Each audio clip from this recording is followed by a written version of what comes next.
오늘 빌립보서 3장 10절부터 16절까지의 말씀을 살펴보도록 하겠습니다.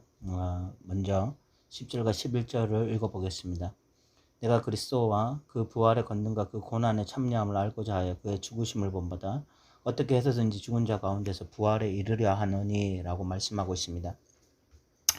이 말씀이 개역개정에서는 정확하게 어떤 의미인지 잘 이해가 가지 않는데, 이 원어 성경에 따르면은 내가 고난을 받는 것은 부활에 참여하고자 합니다 라는 뜻을 가지고 있습니다. 그러니까 이 고난이 진정한 부활에 이르는데 필수 과정이다 라고 말을 하고 있는 거죠. 사도 바울은 사도행전 14장 22절에 이런 말씀을 합니다. 제자들의 마음을 굳게 하여 이 믿음에 머물러 있으라 권하고, 또 우리가 하나님의 나라에 들어가려면 많은 환난을 겪어야 할 것이다 라고 이야기합니다. 이 사도 바울의 신학에서 고난이 하나님 나라에 들어가는데 필수 코스라는 것입니다. 이는 행위 구원과 상관이 있는 이야기가 아닙니다. 이는 그리스도인의 정체성과 관련된 말씀입니다. 예를 들어서 이제 군 입대를 앞둔 청년이 군 입대를 했는데 어쩌어쩌 하다 보니까 훈련소에서 차출되어서 공수부대로 갔다고 생각해 보십시오. 그러면 공수부대원으로서 반드시 해야 할 것이 있는데, 그것은 낙하산을 타는 것입니다. 낙하산을 타는 것은 공수부대원들의 이 선택사항이 아니라 필수사항입니다. 그러니까 낙하산 타기와 공수부대원은 뗄래야 뗄 수 없는 관계인 것입니다.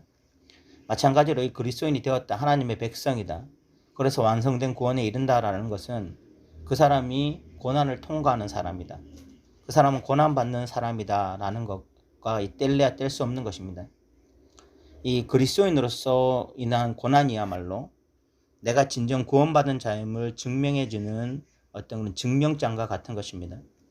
그러므로 사도 바울이 고난을 통해서 부활에 이르려 한다는 말은 너무나 자연스러운 결론입니다. 그리스도의 고난에 동참할 때 우리는 그리스도의 죽음의 수혜자에서 그리스도의 고난을 나누는 이 공유자로 역할을 바뀌게 되는 것입니다. 그러나 오늘날 그리스도인들은 고난을 필수 과정이라고 생각하지 않죠. 그리스도를 위한 고난은 고사하고 자신의 탐심으로 인한 고난까지도 하나님 앞에서 원망 불평하기 일쑤입니다. 좁은 길이 아니라 넓은 길을 선택하려 하고 그리스도를 위한 어떤 희생도 감수하지 않으려고 합니다. 성경에는 고난 없는 그리스도인들이 없습니다. 그런데 고난 없는 그리스도인들이 될 수 있다고 믿는 것입니다. 이는 낙하산을 타지 않아도 공수부대원이 될 수 있다고 믿는 것과 같습니다. 한마디로 말이 안 되는 이야기인 것입니다. 우리는 예수로 인한 고난이 있어야 됩니다. 그리고 그 고난을 기뻐해야 됩니다. 그리고 그 고난을 믿음으로 통과해야 됩니다. 그리고 마침내 그 고난을 통과하여 참된 구원에 이르러야 하는 것입니다. 사도 바울은 이제 이 12절부터 해서 16절까지 신앙생활을 달리기에 비유합니다. 근데 여기서 달리는 마라톤에 대해서 이야기하면서 이런 표현이 나옵니다. 12절을 보시면 내가 이미 얻었다 함도 아니요 온전히 이루었다 함도 아니라 오직 내가 그리스도 예수께 잡힌 바 된 그것을 잡으려고 달려가노라. 표현이 참 재미있죠. 이미 얻었다 함도 아니고 온전히 이루었다 함도 아니라 이미 내가 그리스도 예수께 잡힌 바 된 그것을 잡으려고 달려간다. 굉장히 독특한 표현인데요. 우리의 구원은 과거, 현재, 미래로 이루어져 있습니다. 과거 우리는 예수를 믿어 구원을 이미 얻었죠. 그러나 이 구원은 미래에 완성될 구원입니다. 지금 완성된 것은 아니에요. 사도 바울은 이를 이미 얻었다 함도 아니요 온전히 이루었다 함도 아니다 라고 이야기하고 있습니다. 지금 구원이 완성되지 않았기 때문에 이런 표현을 쓰는 것입니다. 그래서 사도 바울은 이런 표현을 써요. 굉장히 이것은 기독교에서 유명한 표현입니다. 내가 그리스도 예수께 잡힌 바 된 그것을 잡으려고 달려가노라. 예수께 이미 잡힌 바 된 것, 그것이 바로 구원이죠. 그런데 구원을 그렇게 받았음에도 불구하고 또 구원을 잡으려고 달려간다는 것입니다. 굉장히 유명한 표현이면서 굉장히 독특한 표현이죠. 여기에 어떤 그 구원의 긴장이 있습니다. 구원은 이미 얻은 것이지만 아직 완전히 얻지 못한 것입니다. 그러니까 진짜 구원받은 자들의 특징이 뭐냐면 내가 받은 구원을 또 얻기 위해서 다름질한다는 거예요. 오늘 다름질하는 것입니다. 과거에 구원을 얻었지만 오늘 또 구원을 얻기 위해서 다름질하는 거예요. 이것이 진짜 구원받는 사람들의 특징입니다. 이렇게 끊임없이 신앙의 다름질을 하기 위해서는요, 두 가지를 해야 되는데, 첫 번째가 과거의 것을 잊어버리는 것입니다. 두 번째가 표대를 향해서 다름질하는 거야. 그래서 13절 14절에 보면 형제들아 나는 내가 아직 잡은 줄로 여기지 아니하고 오직 한 일, 즉 뒤에 있는 것은 잊어버리고 앞에 있는 것을 잡으려고 표대를 향하여 그리스도 예수 안에서 하나님이 위에서 부르신 부름의 상을 위하여 달려가노라. 여러분, 달리기를 하는데 자꾸 뒤를 돌아보면요, 앞을 향하여 제대로 뛸 수가 없죠. 그래서 과거에, 왕년에 내가 신앙생활을 얼마나 뜨겁게 했는지 뭐 이런 것들 생각하지 않는다는 거죠. 그냥 그런 것들은 다 잊어버린다는 것입니다. 또 하나 하는 것이 무엇입니까? 표대를 향해서만 미친 듯이 다름질하는 거예요. 끝까지 다름질하는 것입니다. 이런 일들을 해야 결국은 내가 이 구원의 다름질에, 이 신앙의 다름질에 완주할 수 있다라고 사도 바울은 믿었던 것입니다. 그래서 사도 바울은 이렇게 한 거죠. 저는 여기에 아주 근본적인 그리고 너무나 중요한 신앙의 원리가 있다고 생각합니다.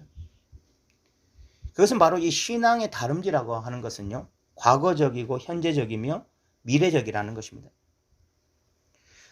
우린 처음 예수님 만날 때 신앙의 다름질을 시작하죠. 그런데 여러분, 처음 예수님 만날 때 얼마나 기쁩니까?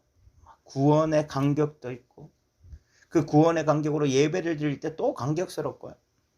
그런 예배의 감격으로 기도할 때 너무너무 기쁘고, 그리고 또 그런 기도하는 가운데 또 찬양을 부르면 얼마나 행복하고 기쁘고, 이런 많은 영적 체험들을 하게 돼요. 그래서 신나게 다름질을 합니다. 처음 예수님 만났을 때. 그런데 문제는 그렇게 신나게 다름질 하는데 어느 순간 이 신앙의 다름질 속에서 숨이 차오르기 시작하는 것입니다. 42.195km를 달려야 되는데 이제 겨우 5km를 달렸는데 막 숨이 차오르기 시작합니다. 그런데 문제는 달리는 코스가 이번에는 이제 오르막길입니다. 안 그래도 숨이 차서 힘든데 이 오르막길에 오르니까 이 페이스 조절에 막 완전히 실패하면서 계속 뛰어야 되나 말아야 되느냐 막 그런 고민이 들다가 너무 힘이 드니까 잠시 멈췄다가 뛰어야 되겠다 그렇게 생각을 하는 거죠. 그래서 잠시 멈췄는데 멈추고 나니까 이 컨디션이 전혀 돌아오지 않아요. 그래서 더 이상 뛸 엄두가 안 나는 것입니다. 거기다 뛰고 싶은 마음도 사라집니다. 체력도 없고 마음도 사라지고 코스는 여전히 오르막길이고 그래서 그냥 그 자리에 주저앉아 버리는 것입니다. 아직 마라톤 복은 입고 있고 선수를 포기한 것은 아닌데 그런데 지금 뛰지를 못하는 거야. 이런 상태가 될 수 있는 것입니다. 저는 이런 그리스도인들이 오늘날 너무 많다고 생각하거든요. 신앙의 달리기를 멈춘 그리스도인이 너무 많아요. 그들이 아직 달리기장을 벗어나지 않았다는 것은 그들이 여전히 교회에 다니고 있고 교회 안에서 봉사를 하고 있다는 것을 보면 알 수 있습니다. 그런데 문제는 교회를 다니고 봉사하는데 표대를 향하여 다름질을 하지 않는 것입니다. 사도 바울은 내가 아직 잡은 줄로 여기지 아니하고 앞에 있는 표대를 향하여 다름질하고 있다고 말을 하고 있는데 자꾸만 뒤만 돌아보면서 달리기를 멈추고 있는 그리스도인이 많은 거예요. 그래서 자꾸만 왕년신앙을 이야기해요. 예전에 내가 어떻게 예수님을 만났고 어떻게 뜨거웠고 어떻게 열정적이었고 그런 신앙이었다는 것만 이야기합니다. 오늘 달리질 않는 거죠. 오늘. 이것을 어떻게 이해해야 될까요? 저는 한동안 이것에 대해서 너무 큰 고민이 있었습니다. 과거에 몇 킬로를 멋지게 다름질하던 자들이 달리기를 멈췄는데 이 사람들을 어떻게 해야 될까? 이 사람들을 어떤 시각으로 바라봐야 될까? 너무 큰 고민이 많았습니다. 근데 성경을 보다 보니까 제가 확실하게 하나 깨달았습니다. 신앙은요, 과거의 다름질, 현재의 다름질, 미래의 다름질이 하나입니다. 출발선상에서 시작해서 결승장까지 계속 달려야 되는 거예요. 그래서 달리기를 멈추면 안 되는 것입니다. 그 중간에 어떤 과정이 빠진다라는 건 있을 수가 없어요. 그 코스에서 이탈하는 것도 있을 수 없는 일이고 중간에 달리기를 포기하고 멈췄는데 뭐 결승선에서 면류관을 받는다는 것도 있을 수 없는 일입니다. 그런 일은 일어나지 않아요. 사도 바울도 오늘 분명히 말하잖아요. 14절에 표대를 향하여 그리스도 예수 안에서 하나님이 위에서 부르신 부름의 상을 위하여 달려가느라. 그 부름의 상을 언제 받습니까? 결승전을 통과할 때 받는 거예요. 결승전을 통과하지 않았는데 부름의 상을 받을 수는 없습니다. 이것이 성경이 분명하게 말하고 있는 신앙의 다름질입니다. 그런데 왜 달리기를 멈춘 그리스도인들이 이렇게 많고, 그 달리기를 멈춘 그리스도인들이 안심하는 이유가, 과거에 그래도 좀 내가 달렸다. 과거에 그래도 내가 신앙 출발점이 있고, 그래도 그 몇 킬로를 멋지게 한번 달렸다. 그거 지금 붙잡고 면류관 받을 거라고 생각하는데, 그것은 정말 심각한 오해라고 저는 생각합니다. 어느 구원의 과정에 어느 과정도 생략될 수 없습니다. 결국은 과거의 다름질, 현재의 다름질, 미래의 다름질이 온전히 하나 되어져서 우리의 구원을 이루는 것입니다. 15절에 사도 바울은 그러므로 누구든지 우리 온전히 이룬 자들은 이렇게 생각할지니 만일 어떤 일에 대하여 너희가 달리 생각하면 하나님이 이것도 너희에게 나타내시리라. 정말 구원받는 자들이라면 이렇게 생각하는 것이 맞다는 것입니다. 그리고 오직 우리가 어디까지 이르렀든지 그대로 행할지다. 어디까지 지금 다름질 했든지 계속 다름질 하라는 것이죠. 끝까지 하라는 것입니다. 끝까지. 사랑하는 성도 여러분, 우리 사도 바울처럼 신앙생활을 해야 됩니다. 사도 바울의 말을 오늘날로 표현하면 왕년신앙 잊어버리고 아예 그냥 그것은 잊어버리고 오늘 표대를 향해서 다름질해야 됩니다. 오늘 다름질해야 돼요. 오늘. 어제 거 가지고 자꾸 오늘 구원의 확신을 가지는 것이 아니라 오늘 다름질하고 있는 나의 모습을 보면서 구원의 확신을 가지는 것이고요.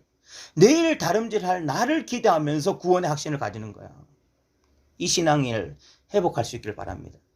그래서 과거의 다름질이 있고 오늘의 다름질이 있고 또 내일의 다름질이 있는 저와 여러분 되시기 바랍니다. 들어주셔서 감사합니다.